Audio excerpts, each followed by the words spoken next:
c'est Mélo sans Mélie et on se retrouve pour une pause auteur. C'est un type de vidéo, ça fait super longtemps qu'on en a pas fait, que ce soit Mélie ou que ce soit moi. Aujourd'hui je vais vous parler de Thomas C. Durand alias Mandax ou Acer Mandax sur YouTube. Et on va parler de deux romans très différents puisqu'il s'agit d'un roman de fantasy, un premier tome d'une trilogie et un roman de vulgarisation scientifique slash autodéfense mentale. Je sais pas exactement comment le classer. Un livre très important que je conseille à tout le monde. Et du coup j'ai même pas donné le titre, c'est Quand est-ce qu'on biaise. Comment ne pas se faire manipuler par l'auteur de la chaîne YouTube La Tronche en Biais. Justement, je voulais venir à cette chaîne YouTube.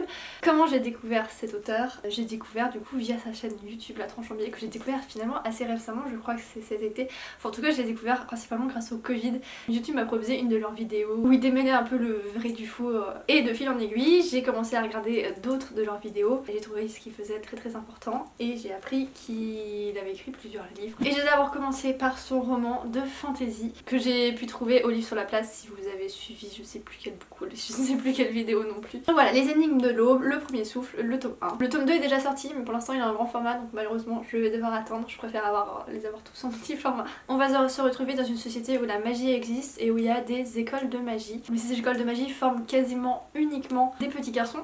Et là on va suivre Aniel qui a un don plutôt rare et plutôt puissant puisque son don lui permet de renforcer la magie d'autres magiciens. Pour lui apprendre à maîtriser son don et à ne pas faire n'importe quoi, on va l'amener dans une école de magie qui de base ne prend que des garçons. C'est un roman un peu particulier, c'est un roman de fantasy comme j'en lis très peu, voire pas du tout. Déjà dans le résumé du coup on nous dit que l'héroïne a un don très puissant et tout. On n'est pas dans le cliché du l'héroïne surpuissante ou l'héros surpuissant qui écrase tout le monde, ni du héros avec un destin etc. Enfin en tout cas je n'ai pas l'impression que c'est ça. Je préférais le préciser tout de suite parce que le résumé pourrait le laisser penser, c'est le genre de roman de fantasy cliché, trop facile, que je ne supporte pas et ce n'est clairement pas le genre de ce roman là. Déjà la plume elle est particulière, elle est très intelligente.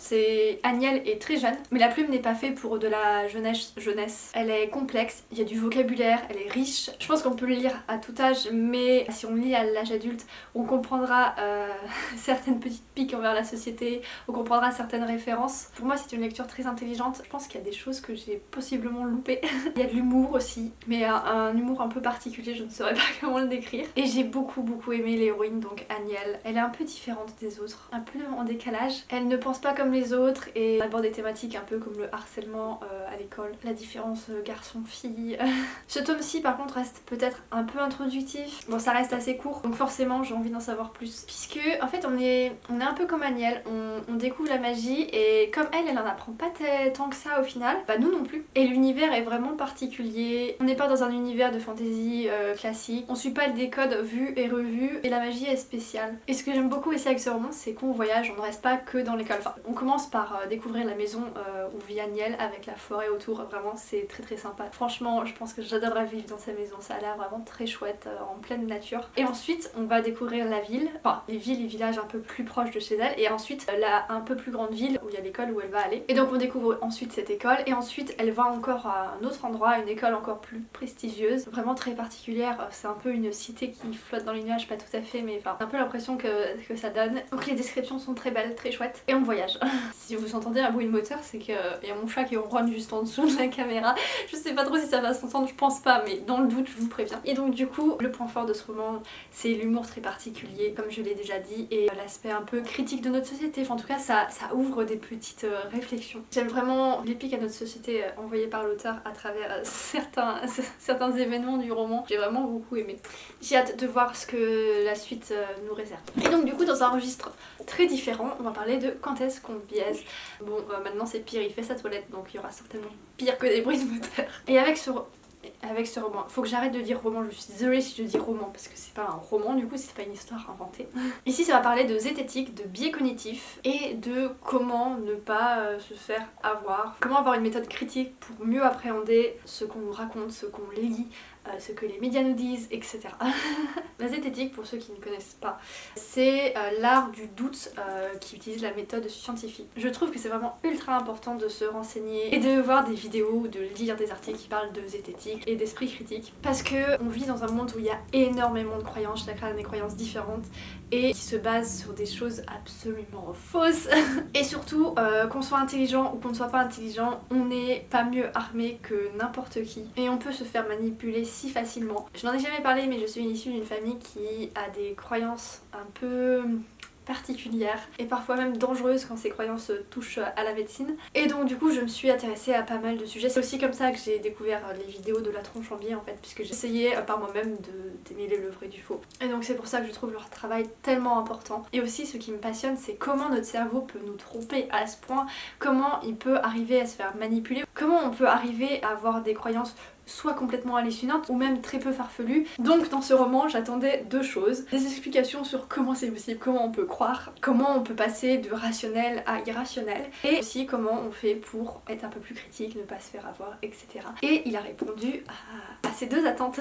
Il a écrit plusieurs livres, d'ailleurs je ne vais pas m'arrêter là, je pense que je vais lire ensuite La science des balivernes. Parce qu'en fait si vous connaissez déjà la chaîne de la tronche en biais, si vous avez déjà vu quasiment toutes leurs vidéos, ça au final c'est plus un script de certaines de leurs vidéos que quelque chose de totalement nouveau, donc vous pourrez peut-être avoir l'impression de lire quelque chose que vous connaissez déjà, même si pour ma part j'ai vu les vidéos, pas toutes mais j'en ai vu pas mal, et ça fait pas de mal d'un côté l'entendre et le voir et ensuite de le lire, ça aidera à s'en souvenir un peu plus longtemps.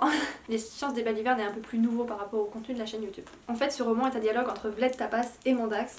Mandax qui au début de leur chaîne YouTube était interprété par une marionnette et Vlad Tepes par Vlad Tepes.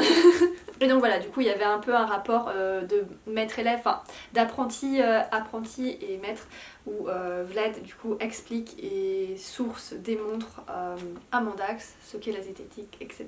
C'est pas une lecture à faire en une fois, hein, concrètement, parce que ça aborde beaucoup de notions. Il y a des mots que je ne connaissais pas forcément, enfin il y a des mots dont je sentais le sens mais j'aurais été incapable de les définir si quelqu'un me demandait ce que ça voulait dire, et il y a quelques mots latins aussi. Donc voilà, c'est vraiment quelque chose qui se lit petit à petit, qui se digère et qui pousse à réflexion. Mais il n'y a pas besoin d'avoir un doctorat en sciences pour tout comprendre, je vous rassure.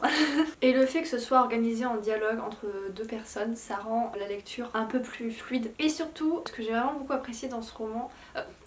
j'ai encore dit roman, je suis désolée. Ce que j'ai beaucoup apprécié dans ce livre, c'est que le ton est un peu plus doux que dans les vidéos YouTube. Jamais il ne blâme, hein, bien sûr, les gens qui ont des croyances ou quoi que ce soit, c'est pas le but. Il ne juge pas non plus, mais voilà... Dans les vidéos YouTube, on sent que c'est des êtres humains qui ont leur avis quand même. Donc même si ils essayent d'être le plus objectif possible et avec le moins de jugement possible, ça reste des êtres humains. Alors que du coup dans le livre, je trouvais ça un peu plus doux et très bienveillant. Et en tout cas, à aucun moment le livre ne dit d'avoir aucune croyance. Juste de prendre les informations qu'on nous donne et de ne pas tout croire sur parole, de se forger ses propres croyances en toute connaissance de cause. Et de toute façon, c'est expliqué dans un des chapitres, c'est pas en critiquant les croyances de quelqu'un qu'on va le pousser à changer d'avis. Au contraire. Donc voilà, je vous pousse vraiment à vous intéresser à ce genre de sujet, que ce soit via ce livre, via leur chaîne YouTube ou via d'autres contenus. C'est très important, surtout, enfin j'ai l'impression, ce n'est qu'une impression, ce n'est peut-être pas vrai, surtout qu'en cette période avec le Covid et tout ça, il y a des gens qui ont pris la parole, qui ont dit tellement d'âneries. Et voilà, et d'un côté, il y a des gens qui savent qu'ils disent des âneries et qui le font intentionnellement pour y gagner quelque chose. Et il y a aussi des personnes qui disent des bêtises pas possibles, mais qui sont convaincus par ce qu'ils disent. Et ça aussi, c'est une mécanique du cerveau qui me fascine. Enfin voilà, j'avais envie de savoir pourquoi, et ce roman a un peu répondu à mes questions. Puis voilà, puis t'as des gens un peu plus entre les deux, et je trouve ça... fascinant, je trouve ça effrayant mais fascinant également. Et surtout la chose que je retiens de ce livre, c'est que même si on est formé au biais cognitif, si on est un zététicien accompli et tout ça, on peut quand même se faire manipuler. On n'est pas immunisé, notre cerveau est vraiment complexe mais il nous piège énormément sans qu'on s'en rende compte. Et d'ailleurs cette lecture je l'ai fait pas très loin de Citadin de demain. Dans Citadin de demain il y a une citation qui m'a fait penser un peu à la zététique. Et le pire dans tout ça, c'est que tu joueras des pieds et des mains pour le préserver, parce qu'un mensonge confortable vaut mieux qu'une réalité périlleuse. Donc voilà, personnellement, je préfère faire le dur travail de déconstruire ce qu'on m'a appris, ce qu'on m'a fait rentrer dans le crâne quand j'étais enfant, plutôt que de croire en des mensonges, même si je comprends tout à fait qu'on puisse avoir peur de casser toutes ces bases et de devoir tout reconstruire, et qu'on trouve ça nettement plus confortable et plus facile. On est tous différents. Donc voilà, j'espère que je vous aurai donné envie de découvrir tout ça. En tout cas je pense que dans on va dire 6 mois, 1 an maximum, je vous referai une vidéo où je vous parlerai de La Science des balivernes et peut-être d'un autre livre qu'il a écrit, je ne sais pas, on verra bien. Voilà, je vous donnerai des nouvelles. En tout cas, n'hésitez pas à me dire si vous connaissez La Tronche en biais. N'hésitez pas à me dire si vous avez lu un de ces deux livres ou les deux et ce que vous en avez pensé. Et en attendant une prochaine vidéo, je vous souhaite de très bonnes lectures.